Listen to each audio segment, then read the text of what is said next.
Hello student, today I am taking your 11th class business study chapter 2 forms of business organizations part 6. This parts contain the meaning of cooperative society, features of cooperative society, merit and demerit of cooperative society and types of cooperative society.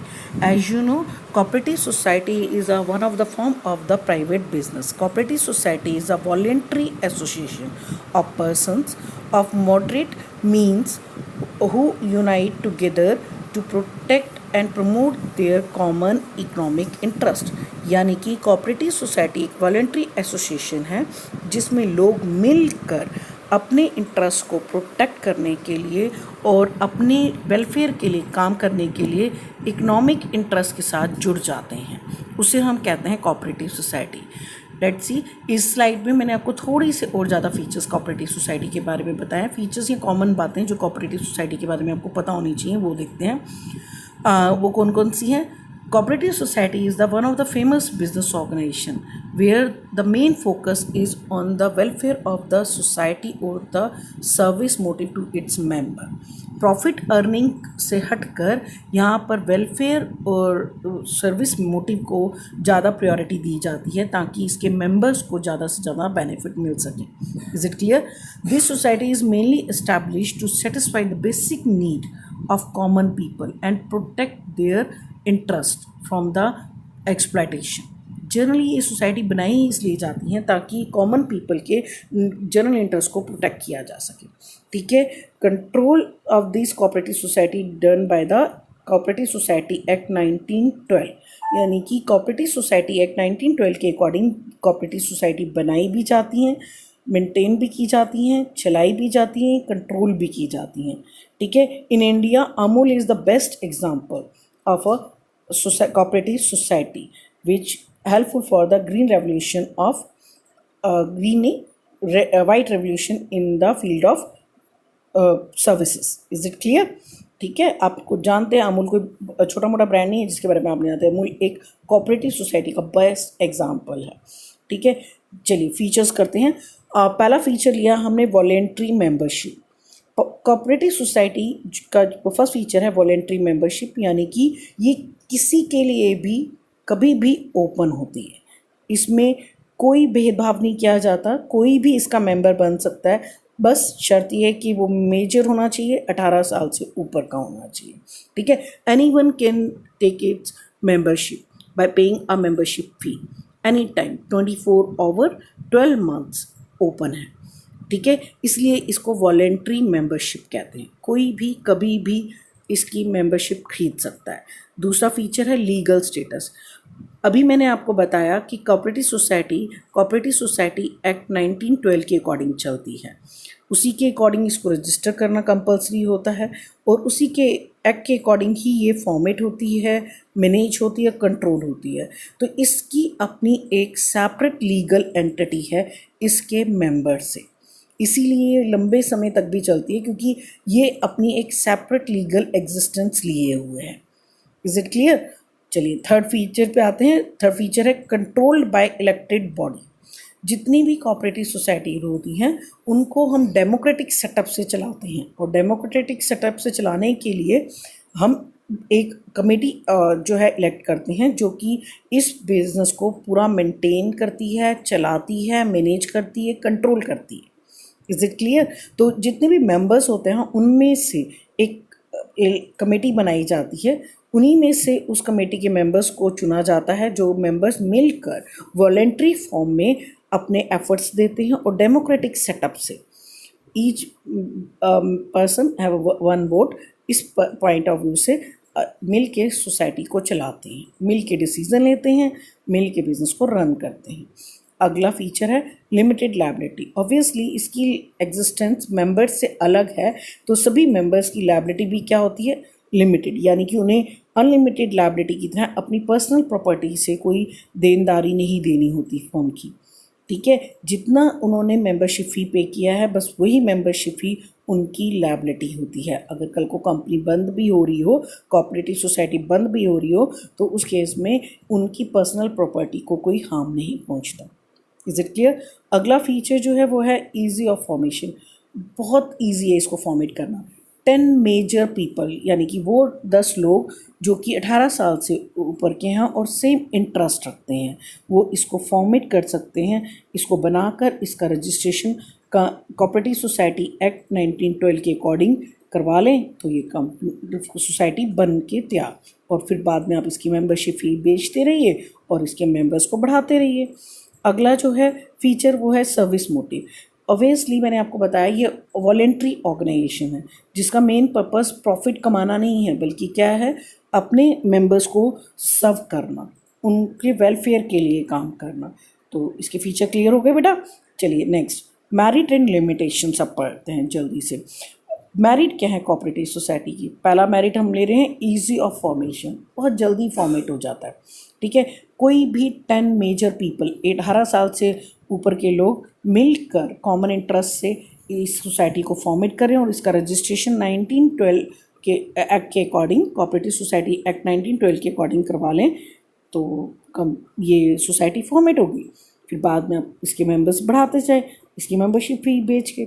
Stable existence, ये बड़ी time तक ये चलने वाला business है क्योंकि इसकी existence इसके मेंबर से अलग है, इसके मैनेजिंग कमेटी से डिफरेंट है। ये अपनी सेपरेट लीगल एग्जिस्टेंस लॉ के अकॉर्डिंग ली हुआ है क्योंकि इसका रजिस्ट्रेशन हुआ, रजिस्ट्रेशन सर्टिफिकेट मिल गया और ये सेपरेट लीगल एग्जिस्टेंस इसको मिल गई, तो ये उस तरीके से अपना बिजनेस चला सकती है। नेक्स्ट जो है इसका मैरिट लिमिटेड लायबिलिटी। इसमें सबसे बड़ा एक जो है डर वो ख़त्म हो गया है, और वो क्या है, लिमिटेड लायबिलिटी है इसमें, क्योंकि इसमें अनलिमिटेड लायबिलिटी नहीं है। तो वो जो डर होता है ना कि मेरी पर्सनल प्रॉपर्टी बिक जाएगी अगर कब को हम बिज़नेस का डेप्ट ना पूरा कर पाए तो मेरी घर बार बिकेगा, वो वाला डर इसमें नहीं है। उतना ही अमाउंट डूबेगा जितने की मेंबरशिप फ़ी है, वो तो पहले पे कर चुके हैं। Is it clear? तो लिमिटेड लायबिलिटी की वजह से इसमें जो इंसॉल्वेंसी का फियर है वो नहीं होता। अगला देखिए, सपोर्ट फ्रॉम द गवर्नमेंट। इसका रजिस्ट्रेशन होता है पार्टनरशिप एक्ट 1912 के अकॉर्डिंग, तो इसको गवर्नमेंट की तरफ से सपोर्ट मिलती है, सब्सिडीज़ मिलती हैं, गवर्नमेंट रिलैक्सिंग जो है टैक्स में देती है।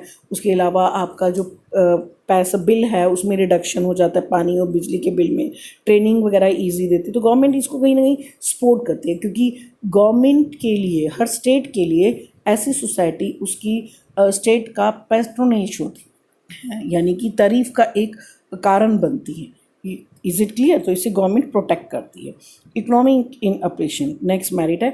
इस बिजनेस में ना हमें ओवरहेड एक्सपेंसेस बिल्कुल नील होते हैं क्योंकि शो ऑफ नहीं है। सारा सिस्टम डेमोक्रेटिक सिस्टम पे बेस होता है, सेल्फ सर्विस सिस्टम पे बेस होता है। तो कई बार तो ऐसी सोसाइटीज़ हमने देखी हैं कि जहाँ पर जो मेंबर हैं वो ही अपने वॉलेंट्री एफर्ट दे रहे होते हैं, ओवरली जो है वो एफर्ट दे रहे होते हैं, काम कर रहे होते हैं सोसाइटी में आकर, वॉलेंट्री फॉर्म में, कोई पैसे नहीं चार्ज करते, तो इसमें ओवरहेड एक्सपेंसेस नहीं होते। जैसे दुकानों को सजाना या कोई और खर्चे जो होते हैं वो नहीं आप इसमें कर सकते। लिमिटेशंस जो हैं वो इसकी आएंगी। लिमिटेशंस जो हैं वो कौन कौन सी हैं? पहला लिमिटेशन देखते हैं, लिमिटेड रिसोर्सेज। ऑब्वियसली इसकी मेंबरशिप फ़ीस जो होती है वो ज़्यादा नहीं रख सकते। अगर ज़्यादा मेंबरशिप फ़ीस रखेंगे तो उस केस में जो है मेंबर्स ज़्यादा नहीं बनेंगे, और कम मेंबरशिप फ़ीस की वजह से आपका, या एवरेज मेंबरशिप फ़ी रखने की वजह से मेंबर्स तो बन जाते हैं बट पैसा कम आता है, इसका बिज़नेस के पास पैसा कम होता है, जिसकी वजह से ये बिज़नेस अब लिमिटेड रिसोर्सेज ही गेन कर सकता है। ठीक है, कम पैसे की वजह से सोर्सेज भी कम लेता है। इनएफिशिएंट मैनेजमेंट, क्योंकि इसका मैनेजमेंट और कंट्रोल जो होता है इसके द्वारा इलेक्टेड कमेटी से किया जाता है। तो जो इलेक्टेड कमेटी होती है वो ज़रूरी तो नहीं मैनेजमेंट पढ़े लिखे लोग हों या उन्हें बिजनेस मैनेज करना होता, तो वो हिट एंड ट्रायल मेथड से मैनेज करते हैं, जिसकी वजह से यहाँ पर लॉसेस के चांसेस ज़्यादा हो जाते हैं।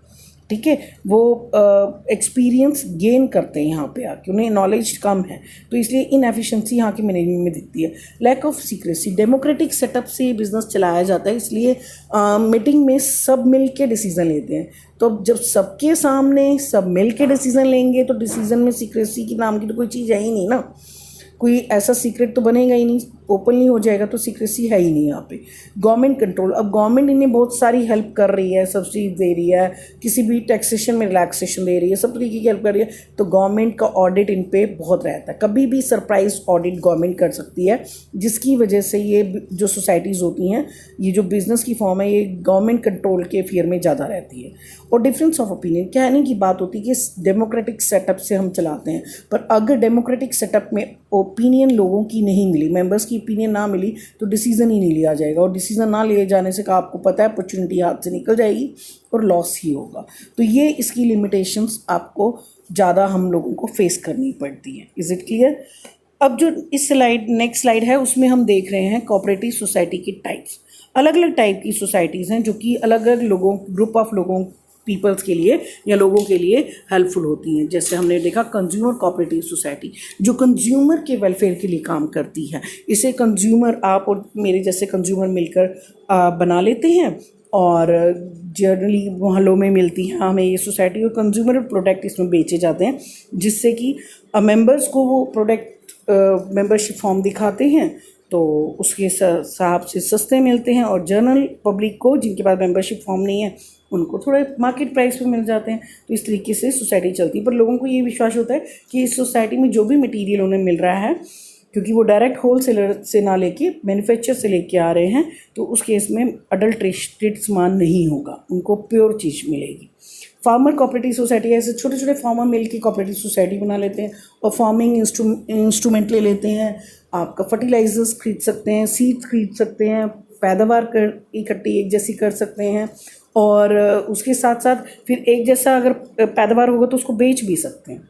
ठीक है, उससे क्या है कि छोटे छोटे फार्मर्स मिलकर जो है अपनी सोसाइटी बना के उसका वेलफेयर जो है अपने लिए कर सकते हैं, यूज़ कर सकते हैं। हर एक को इंस्ट्रूमेंट खरीदने की ज़रूरत नहीं पड़ेगी। ऐसे मार्केटिंग कोऑपरेटिव सोसाइटी होती है जिसमें छोटे छोटे ट्रेडर, मैन्युफैक्चरर्स मिलकर अपने स्मॉल प्रोडक्ट्स को मिलकर बेच सकते हैं और बड़ी बड़ी कंपनी की कंपटीशन को फेस कर सकते हैं। Is it clear? ऐसे प्रोड्यूसर कोऑपरेटिव सोसाइटी होती है जिसमें छोटे छोटे प्रोड्यूसर लोकल एरिया के मिलकर जो है अपनी कोऑपरेटिव सोसाइटी बना लेते हैं। Raw material, machine, tool, even labour तक वो मिलकर ला सकते हैं और उसको फिर डिस्ट्रीब्यूट करके उनको ट्रेंड करके वैसे ही अपने प्रोडक्शन में कर सकते हैं, जिसमें उनकी कॉस्ट ऑफ प्रोडक्शन कम हो जाती है। और एक जैसी चीज़ें यूज़ करने से वो एक जैसे ही प्रोडक्शन करेंगे, मेथड भी सेम है, तो ऐसे केस में क्या है, वो बड़ी कंपनीज़ के ऑर्डर को भी पूरा कर सकते हैं मिलके। हाउसिंग कोऑपरेटिव सोसाइटी, आपने देखा है फरीदाबाद में बहुत सारी हाउसिंग कोऑपरेटिव सोसाइटीज़ हैं जिसमें लोग जो है वो मिलकर अपने लिए घर बनाते हैं सोसाइटी की फॉर्म में, और एक अच्छी जगह रहने की सारी फैसिलिटी को एक जगह पे अवेल करते हैं। ठीक है, क्योंकि उनके पास इतना पैसा नहीं है कि वो इंडिविजुअली घर बनाकर अच्छे एनवायरनमेंट में रह सके। या तो वो ज़मीन खरीद सकते थे या फिर मकान बना सकते थे, और अगर ऐसे दोनों चीज़ें की कोशिश करते तो हो सकता है एनवायरनमेंट ना अच्छा होता, तो वो मिलकर आपस में एक अच्छी सी सोसाइटी बनाते हैं जिसमें वो रहने के लिए अच्छा एनवायरनमेंट क्रिएट कर सकते हैं और अपने घर उसी हिसाब से अब बनते हैं। आपने बहुत सारी हाउसिंग कोऑपरेटिव सोसाइटी देखी होंगी। ऐसे ही दूसरी है क्रेडिट कोऑपरेटिव सोसाइटी। इसमें जो वर्किंग लोग होते हैं या जो एक जगह मिलकर काम करने वाले लोग होते हैं, तो वो लोग मिलकर क्रेडिट कोऑपरेटिव सोसाइटी क्रिएट कर लेते हैं, और जब कभी भी उन्हें छोटी मोटी रिक्वायरमेंट होती है फंड्स की, पैसे की, तो वो इस सोसाइटी से लोन लेकर मनी लेंडर के जो अत्याचार हैं या उनके एक्सप्लॉयटेशन के मेथड हैं उनसे बच सकते हैं। इससे उनको ज़्यादा फॉर्मेलिटी भी नहीं करनी पड़ेगी क्योंकि वो मेंबर हैं सोसाइटी के, तो उनको इजीली लोन मिल जाएगा। और लोन भी छोटा छोटा लोन होता है, थोड़ा सा लोन होता है जो इजी क्रेडिट टर्म्स और इंटरेस्ट पे मिल जाता है, उसको वो इजीली पे कर सकते हैं चाहे इंस्टॉलमेंट के थ्रू। ठीक है, तो सिक्योरिटी भी रहती है फंड की और लोगों की छोटी छोटी रिक्वायरमेंट्स जो होती हैं वो पूरी भी हो जाती हैं। Is it clear? तो ये था हमारा कोऑपरेटिव सोसाइटी। ओके।